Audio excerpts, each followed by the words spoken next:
Good afternoon, all of you, and welcome to Tanaji IAS Bangalore. My name is Prem Pal Singh. Actually, today I am discussing about a strategy that how to prepare for GS2. So GS2 के अंदर जो topic cover होते हैं वो हैं polity governance और international relations. तो इसके बारे में हम डिटेल में डिस्कस करेंगे और एक ब्रीफ आइडिया लेने की कोशिश करेंगे कि किस तरह से इसकी तैयारी की जाए और किस तरह से जो है इसको टैकल किया जाए, जिससे ज़्यादा से ज़्यादा क्वेश्चंस हम एग्ज़ाम में टैकल कर पाएँ, जो 250 मार्क्स के क्वेश्चन पूछे जाते हैं GS2 के अंदर। ठीक है, तो चलिए शुरू करते हैं। This is about Tanaji in brief.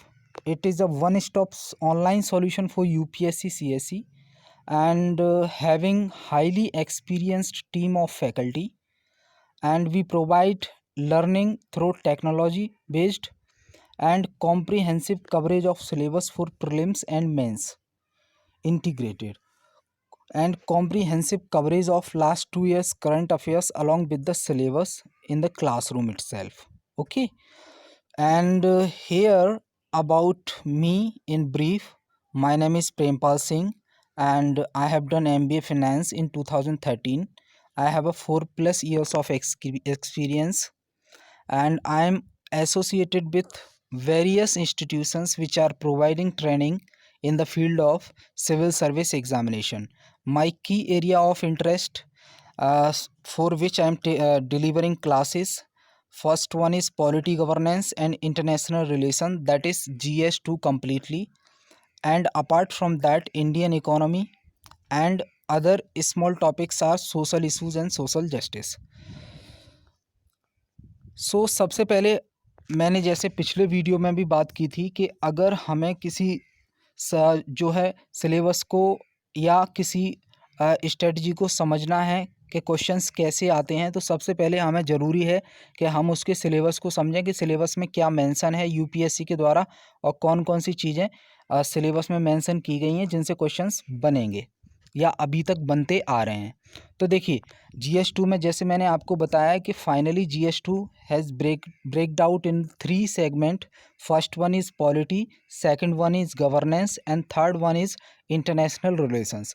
So polity के अंदर जो टॉपिक्स आते हैं उनमें देखिए आप देख पा रहे हैं ये थोड़ा सा हिस्टोरिकल एवेल्यूएशन रहेगा जो इंडिपेंडेंस के टाइम से, फिर preamble, citizenship, fundamental right, DPSP that is directive principle of state policy, fundamental duties and separation of power, comparison of Indian constitutions with other countries constitutions, union and states and functions and responsibilities of union and states, issues related to federal structure, president, vice president, prime minister, council of minister, attorney general of India, parliament, union judiciary, panchayats and CAG, governor, chief minister, advocate general, attorney general, state legislature. और ये तो हो गया theoretical part, plus जो इन topic से related current affairs हैं, जो burning issues हैं, वो भी हम इसके साथ साथ कवर करेंगे। जो सेकंड सेगमेंट है वो है गवर्नेंस का। देखिए गवर्नेंस का मतलब होता है कि गवर्नमेंट अपने काम को कितने एफिशिएंट वे में, कितनी आसानी से, कितने अच्छे तरीके से कर पा रही है, वही गवर्नेंस है। तो इसके अंदर हम need and importance of government policies, effective implementation. हम देखते हैं कि गवर्नमेंट जो है पॉलिसीज़ तो लॉन्च कर देती है लेकिन उसका इम्प्लीमेंटेशन सही से ना होने की वजह से जिन लोगों के लिए, जिन लोगों को सुविधा पहुंचाने के लिए वो स्कीम्स लॉन्च की गई है, वो सुविधा उन लोगों तक पहुंच नहीं पाती है because due to lack of implementation. ठीक है, तो ये चीज़ें समझेंगे। गवर्नमेंट इंटरवेंशन, किन किन चीज़ों में गवर्नमेंट इंटरवेंट करती है, development process and industries, important aspect of governance, transparency and accountability, e governance क्या होता है, सिटीजन चार्टर्स क्या होता है, role of civil services in democracy, pressure groups, formal informal association and their roles, appointment to various constitutional post and its functions, statutory, regulatory and various quasi judicial bodies, जैसे कि try हो गया, सेबी हो गया, RBI हो गया, ये सारी बॉडीज़ के बारे में हम डिस्कस करेंगे और इन बॉडीज़ को रेगुलेट करने में क्या क्या हर्डल्स आते हैं वो सारी चीज़ें देखेंगे। इलेक्शंस इन इंडिया और पॉलिटिकल पार्टीज़ इन इंडिया, और फिर से वही जो बर्निंग इशू हैं इन टॉपिक्स से रिलेटेड वो चीज़ें डिस्कस करेंगे लास्ट में। इंटरनेशनल रिलेशंस के अंदर हम सबसे पहले देखेंगे India and neighbours relation, Bharat और भारत के जो पड़ोसी देश हैं उनके रिलेशंस देखेंगे। इंडिया एंड आसियान रिलेशंस देखेंगे। India and other national relations देखेंगे जिन्हें हम एक्सटेंडेड नेबरहुड कंट्रीज़ कहते हैं, ठीक है। इंडिया एंड वर्ल्ड्स इंस्टीट्यूशंस देखेंगे जैसे कि WTO, WHO, SAARC, BRICS etcetera, और सेम करंट और burning issues related to international relations. अब हम प्रीलिम्स का ट्रेंड एनालिसिस देख लेते हैं लास्ट 5 ईयर का, जो कि हम प्रीवियस वीडियो में किए थे कि इकोनॉमी सेगमेंट के लिए।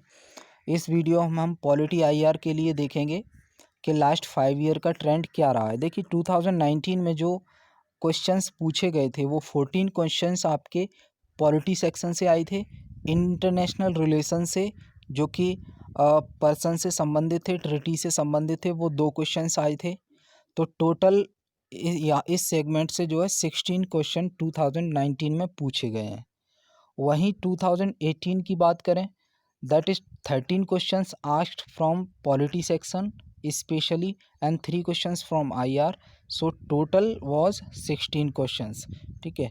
और 2017 में 22 क्वेश्चंस पॉलिटी के सेगमेंट से आए थे, 3 क्वेश्चन IR सेगमेंट से आए थे, तो टोटल 25 क्वेश्चंस पूछे गए थे।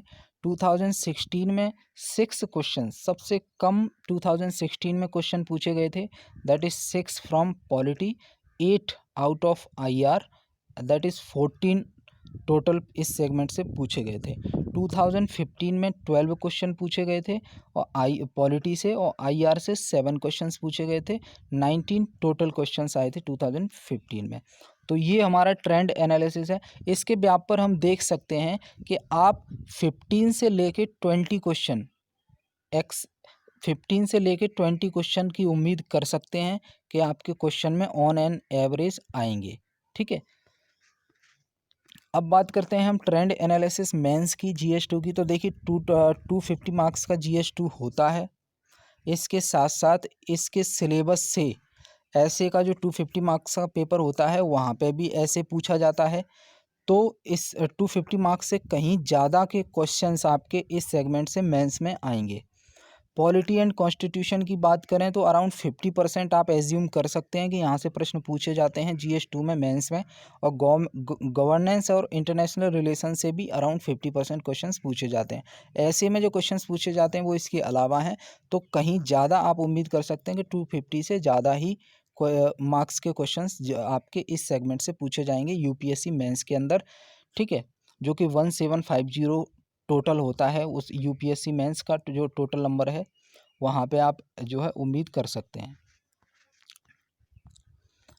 अब जैसे हमने पिछले वीडियो में जो सजेस्टेड रीडिंग्स दी थी कि आपको जो चीज़ें पढ़नी है बेसिक तौर पर, बाकी तो करंट अफेयर बेस्ड होता है ये पूरा पेपर।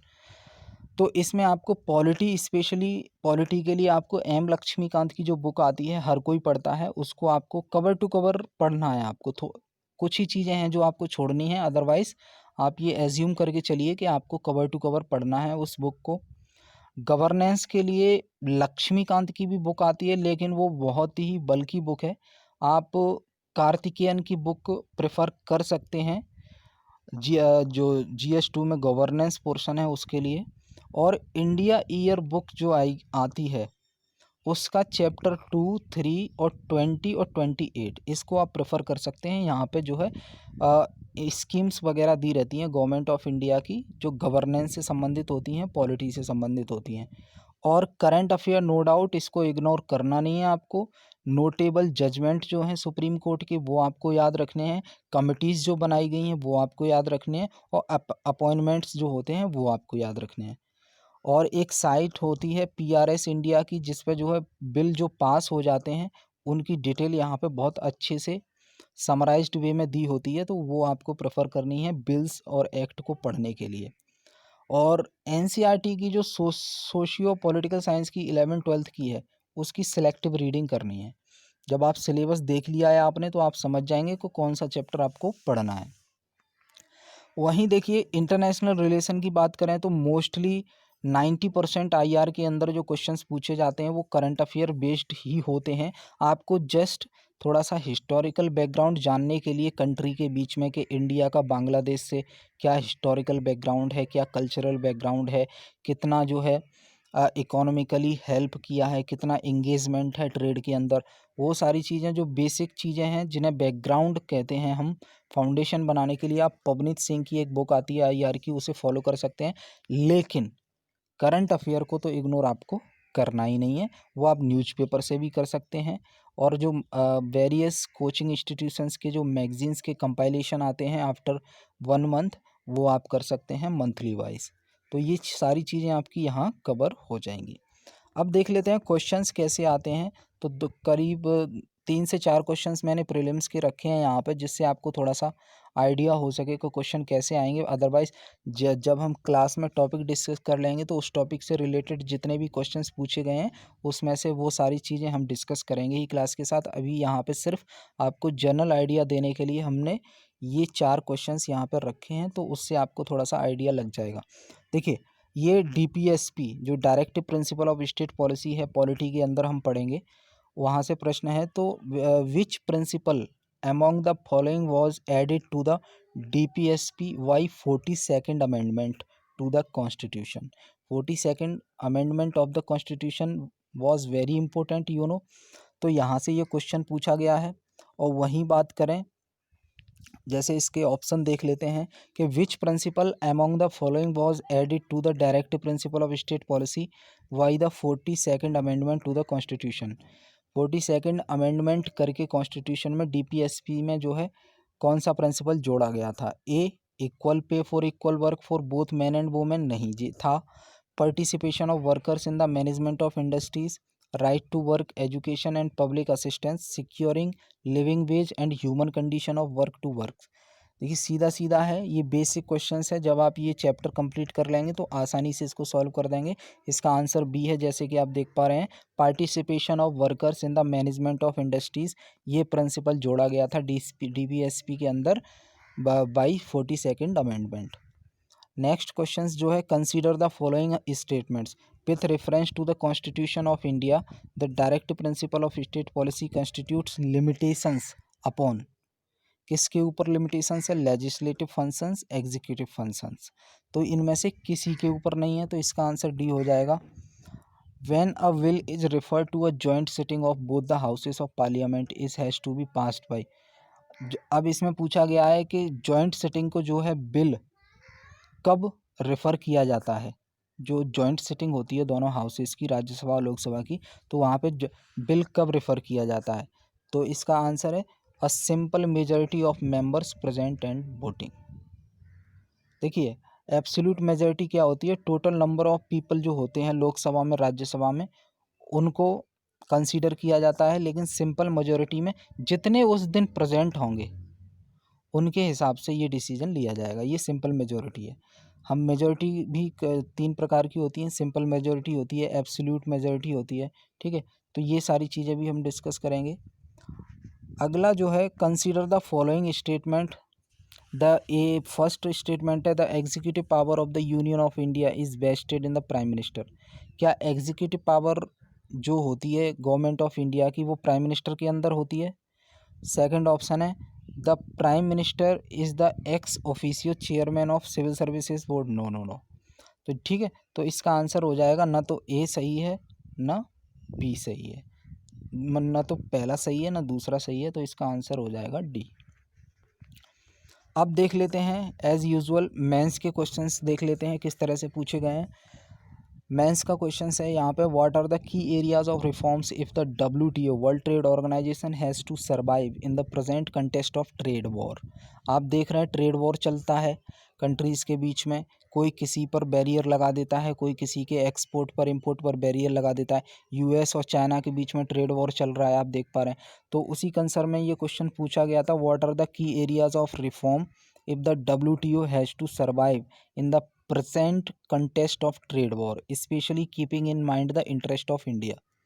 ये जो ट्रेड वार का कॉन्सेप्ट है, इस चीज़ को मैनेज करने के लिए क्या WTO के अंदर रिफॉर्म्स आने की ज़रूरत है और कौन कौन से एरियाज़ हैं जहाँ पर रिफॉर्म्स लाने की ज़रूरत है। तो ये सारी चीज़ें हम जो इंटरनेशनल ऑर्गेनाइजेशंस पढ़ेंगे। और ये देखिए इकोनॉमी के अंदर भी ये क्वेश्चंस आ सकता है। मैंने इकोनॉमी सेगमेंट जब डिस्कस किया था प्रीवियस वीडियो में, तब मैंने कहा था कि इकोनॉमी के कुछ टॉपिक ऐसे हैं जिनसे GS2 में भी क्वेश्चंस पूछे जाते हैं। अब हम इंटरनेशनल ट्रेड जो टॉपिक पढ़ेंगे इकोनॉमी के अंदर, उसके अंदर WTO भी पढ़ते हैं, तो ये क्वेश्चन GS3 में भी पूछा जा सकता है। तो ये GS2 और GS3 जो है ओवरलैप करते हैं एक दूसरे को, ठीक है।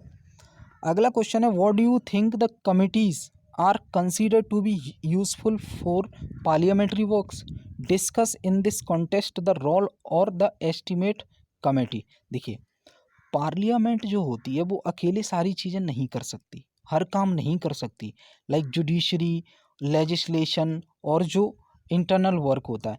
तो पार्लियामेंट जो है स्पेशल कमेटी गठित कर देती है, तो वो कमेटी एक स्पेसिफिक टास्क को हैंडल करती है। तो यहाँ पे आपको बताना है, what do you think the committees are considered to be useful for parliamentary work. Obvious ही बातें होंगी। यहाँ पे आपको इसके फेवर में अपने स्टेटमेंट और अपने पॉइंट्स यहाँ पे जो है डिस्क्राइब करने हैं। और discuss in this contest the role of the estimates committee. Estimate committee का रोल आपको डिस्कस करना है कि एस्टीमेट्स कमेटी किस लिए बनाई जाती है और क्या काम करती है। सीधा सीधा क्वेश्चंस पूछा गया है। नेक्स्ट क्वेश्चन देख लेते हैं। ये IR का क्वेश्चंस है। India and USA are two large democracies. हम जानते हैं कि इंडिया में और USA में दोनों में डेमोक्रेसी है। Examine the basic tenets on which the two political system are based. यहाँ पे हमें बेसिक फीचर्स डिस्कस करने हैं। बेसिक जो है क्या कहें, बेसिक एक फाउंडेशन डिस्कस करना है जिसके ऊपर इन दोनों कंट्रीज़ की डेमोक्रेसी डिपेंड है, टिकी हुई है, ठीक है। तो वो सारी चीज़ें हम डिस्कस करेंगे जब हम फेडरल स्ट्रक्चर और यूनिटरी स्ट्रक्चर, प्रेसिडेंशियल सिस्टम और जो है पार्लियामेंट्री सिस्टम, ये सारी चीज़ें पढ़ेंगे। तो वहाँ पे भी हम पढ़ेंगे, IR के अंदर भी पढ़ेंगे, ठीक है। अगला क्वेश्चन है, assess the importance of panchayat system in India as a part of local government. Local government को कंसीडर किया जाए 73rd 74th अमेंडमेंट के तहत, जो लोकल गवर्नमेंट है, 3rd टियर गवर्नमेंट, उसको अगर कंसीडर किया जाए तो उसके कंसर्न में पंचायत सिस्टम के इम्पोर्टेंस को हमें डिस्कस करना है। सीधी सी बात है, पंचायत सिस्टम का, पंचायती राज इंस्टीट्यूशंस का एक अपना अलग इम्पोर्टेंस है, क्योंकि अगर 3rd लेवल पर हमें डेवलपमेंट करना है तो पंचायत का बहुत ज़्यादा रोल है। Apart from government grants, what sources the panchayat can look out for financing developmental project.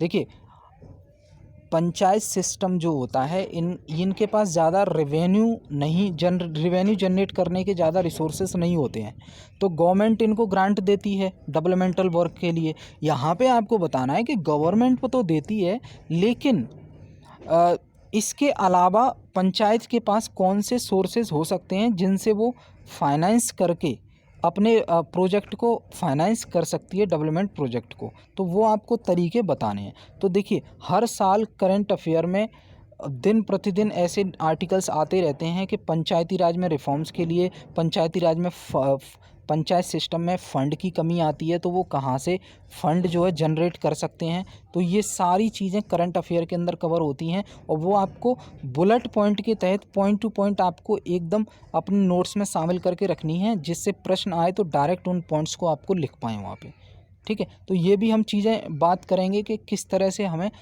International relations के लिए या पॉलिटी के लिए या गवर्नेंस के लिए या इकोनॉमी के लिए किस तरह से नोट्स प्रिपेयर करने की ज़रूरत है, जिससे हमें बाद में इधर उधर न जाना पड़े और एक जगह सारी चीज़ें मिल जाएं और रिवाइज़ करके हम अच्छे से एग्ज़ाम दे पाएँ।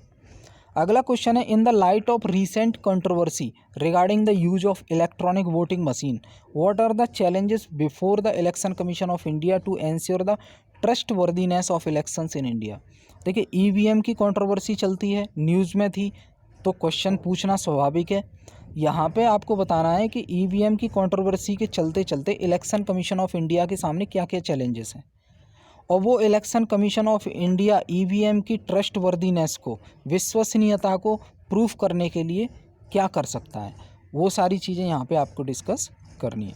हम स्ट्रक्चर ऑफ आंसर भी डिस्कस करेंगे कि किस तरह से यूपीएससी मेंस का आंसर का एक स्ट्रक्चर होना चाहिए, किस तरह से इंट्रोडक्शन लिखना चाहिए, इंट्रोडक्शन की शुरुआत कैसे करनी चाहिए, और बॉडी में क्या क्या आना चाहिए, और कंक्लूजन कैसी रहनी चाहिए, पॉजिटिव रहनी चाहिए, नेगेटिव रहनी चाहिए, या बैलेंस्ड अप्रोच रहना चाहिए, वो सारी चीज़ें भी हम डिस्कस करेंगे।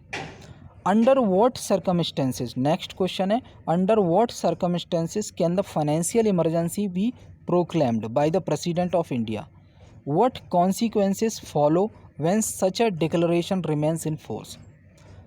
तो यहाँ पे ये फाइनेंशियल इमरजेंसी पे ऑब्वियस क्वेश्चन पूछा गया है, तो यहाँ पे आपको डिस्कस करना है कि कौन कौन सी ऐसी सिचुएशंस हैं जब president of India financial emergency लगा सकता है। ऑफकोर्स सीओएम के कहने पर ही लगाएगा financial emergency, council of minister के कहने पर। प्रेसिडेंट ऑफ इंडिया कब फाइनेंशियल इमरजेंसी लगा सकता है, वो आपको यहाँ पे डिस्कस करना है। ये हो गया क्वेश्चन का पहला पार्ट। और इसका जो कॉन्सिक्वेंसेस होंगे इसके फाइनेंशियल इमरजेंसी को डिक्लेयर करने के, जब तक फाइनेंशियल इमरजेंसी कंट्री में रहेगी तब उसके क्या कॉन्सिक्वेंसेस, परिणाम आएंगे, उनको आपको डिस्कस करना है। ठीक है, तो ये सारी चीज़ें हमने डिस्कस की आज GS2 के बारे में। आई होप चीज़ें आपको क्लियर हो गई होंगी। अगर आपको कोई और भी क्वेश्चंस इससे संबंधित पूछना है तो आप प्लीज़ कमेंट बॉक्स में ज़रूर हमें कमेंट कीजिए, और वीडियो अगर आपको पसंद आता है तो इसको शेयर कीजिए और चैनल को सब्सक्राइब कीजिए। तो ये हमारे लिए एक मोटिवेशनल फैक्टर होता है। तो इस वीडियो को मैं यहीं स्टॉप करता हूँ, मिलते हैं अगले वीडियो में। तब तक के लिए थैंक यू फॉर वॉचिंग।